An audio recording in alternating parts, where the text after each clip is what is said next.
Di sini adalah masuk kategori bencana nasional. Upaya pencarian dan evakuasi korban ambruknya Ponpes Al-Hosini di Buduran Sidoarjo, Jawa Timur memasuki hari ke-8. Pemirsa, pemerintah Kabupaten Sidoarjo menargetkan seluruh proses akan selesai Selasa besok. Memasuki hari ke-8, petugas SAR gabungan terus mencari korban yang masih terjebak di bawah puing. Tumpukan puing bangunan sebagian besar sudah rata dengan tanah, usai dipindahkan dengan alat berat. Hanya puing bangunan di ujung pondok yang masih tampak, di mana diduga masih ada korban di bawahnya.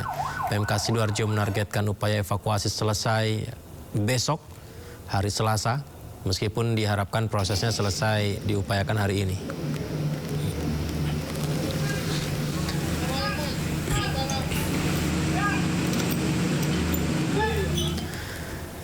Selain berupaya mengevakuasi korban, petugas juga mengevakuasi satu mobil sedan mewah yang hancur dan ringsek tertimpa reruntuhan bangunan.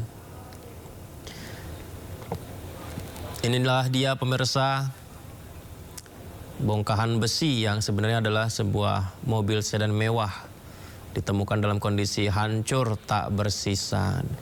Ini ada di samping rumah pengasuh pondok pesantren.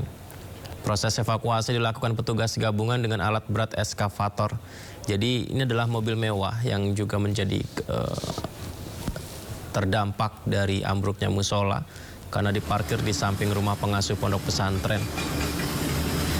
Setelah berhasil dievakuasi, mobil mewah itu diangkat dan dinaikkan ke atas truk yang sudah dipindahkan.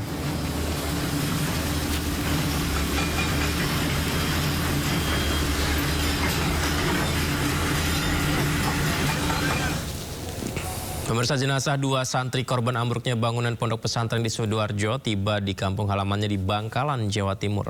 Kedatangan jenazah diwarnai isak tangis keluarga.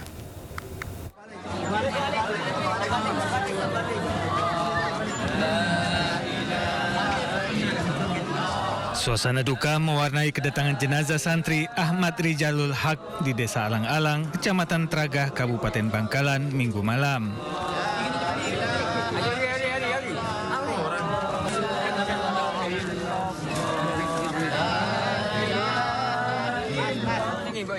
Jenazah santri berusia 16 tahun tersebut sempat disemayamkan terlebih dahulu di rumah duka sebelum dimakamkan di pemakaman setempat.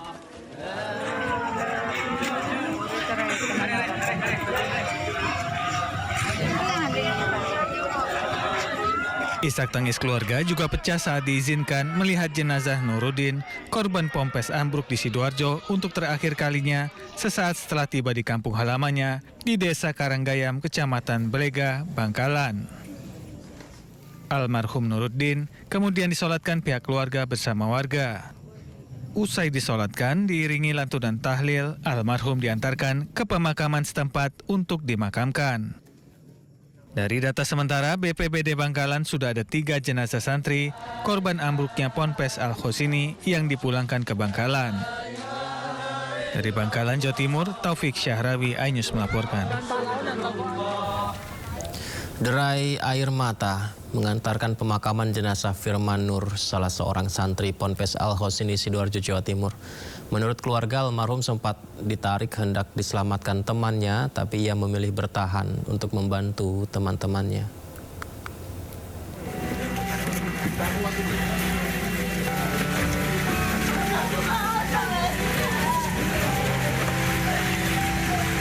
Tangis haru pecah saat jenazah Firman Nur, santri berusia 16 tahun ini tiba di rumah duka di Tembok Lor 3, Surabaya.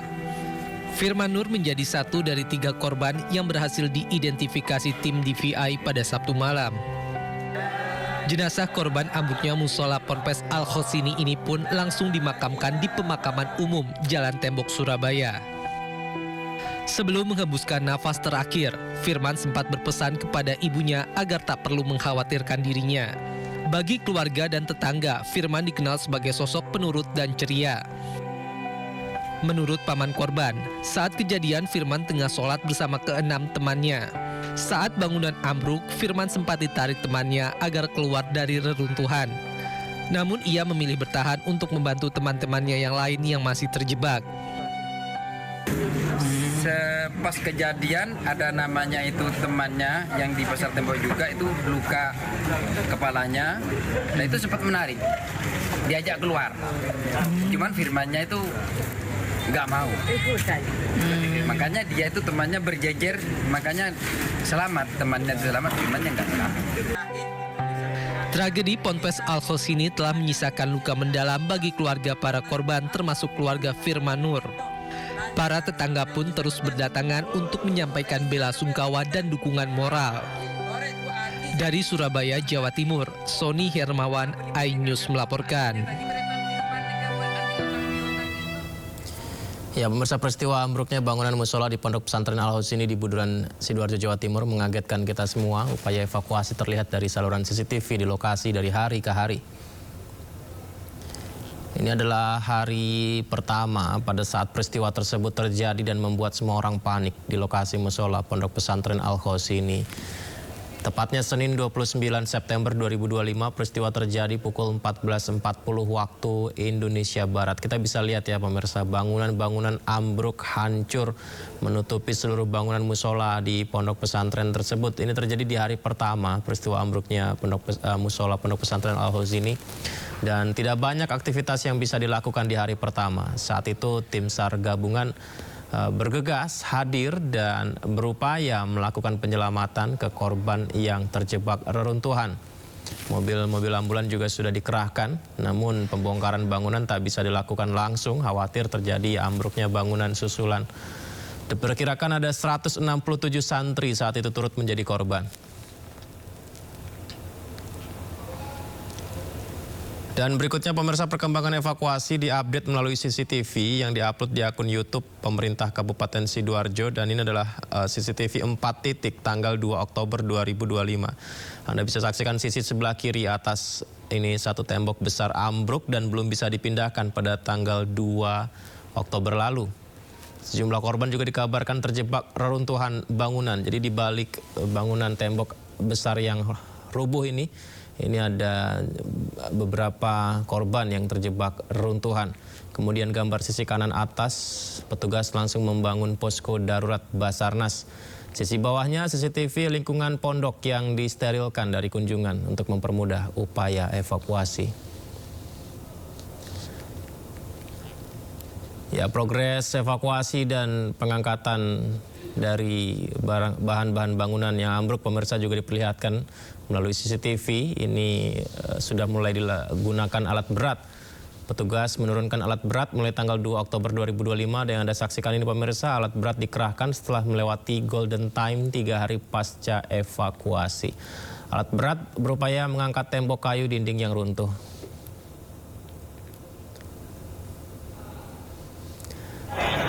Kemudian ini adalah progresnya pemirsa, upaya pengangkatan beban-beban yang runtuh dari tembok musola Pondok Pesantren Al-Khos ini. Proses pengangkatan tembok ini diupayakan berlangsung 24 jam dari pagi, siang, malam, subuh, terus dilakukan upaya evakuasi. Seperti yang kita lihat sisi sebelah kiri layar besar ini pemirsa, di mana petugas mengangkat reruntuhan bangunan dan ada alat berat juga yang mengangkat runtuhan dinding besar dan ambruknya bangunan musola. Truk-truk juga disiapkan untuk mengangkut tembok runtuh yang diangkat. Ini dia proses pembersihan yang sudah membuahkan hasil. Truk yang datang membawa bangunan yang sudah diangkat oleh kren pemirsa. Proses pembersihan membuahkan hasil. Di sisi musola sudah ada yang mulai bersih ya, tepatnya di depan ya. Sementara di sisi lainnya memang masih ada beberapa yang bangunan ambruknya belum bisa dibersihkan.